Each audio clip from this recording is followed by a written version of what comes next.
এক মন্দিরে গেছিলাম, সেখানে থাকার মতো ব্যবস্থা হলো না। তো সেখানকার যে একজন বড় সড়ো মানুষ, ভগবান মানুষ, তার বাড়িতে নিয়ে এসছে নতুন রুম। এখনো সব মানে কাজ বাজ হচ্ছে, সেখানেই আমাদের জায়গা দিয়েছে। এই হচ্ছে বিছানা। जो भी है भैया वो इंसान भगवान जैसा है।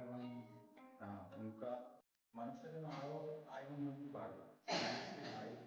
যে রাতে থাকার জায়গা ব্যবস্থা করে দিয়েছে। বাইরে বৃষ্টি, প্রচন্ড পরিমাণে ঝড়, বৃষ্টি।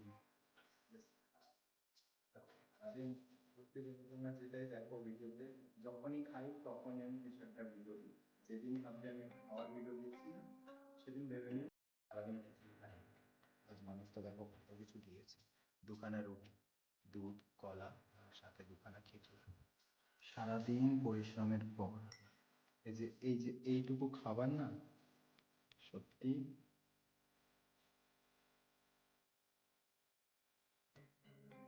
গায়ে অনেকটা এনার্জি দেয়। এই সাইকেল যাত্রা, সামনে অপেক্ষা করতে, কোথায় থাকবো, কি খাবো, কোনো কিছু নেই, সব মহাদেবের ভরসা। আর আজকের রাত হয়তো সাইকেল যাত্রায় শেষ রাত। কাল হয়তো কামাখ্যা পৌঁছে যাবে। কামাখ্যায় দেখবে আমাকে, শুধু কামাখ্যাই না, মানে আরো অনেক কিছু। যাই হোক, এভাবে শেষ হচ্ছে। অনেক অনেক ধন্যবাদ, ভালোবাসা যারা আমাকে রাস্তায় প্রচুর সাপোর্ট করেছে। তোমাদের সাপোর্ট না হলে আমি পৌঁছাতে পারতাম না। অন্যটা হাতে নিয়ে নিয়েছি। সবার মঙ্গল হোক।